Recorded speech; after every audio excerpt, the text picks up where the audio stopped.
বলিও ননদি আর দুমুঠো চাল ফেলে দে হাঁড়িতে, ঠাকুর জামাই এলো বাড়িতে।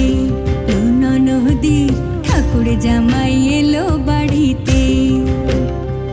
বলিও ননদি আর দুমুঠো চাল ফেলে দে হাঁড়িতে, ঠাকুর জামাই এলো বাড়িতে।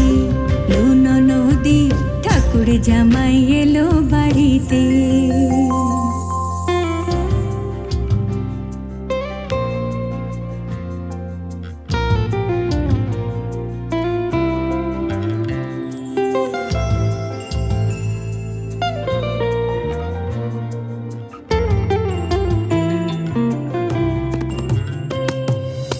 স্টেশনের বাবুর মতো মিষ্টি পান খেয়ে, স্টেশনের বাবুর মতো মিষ্টি পান খেয়ে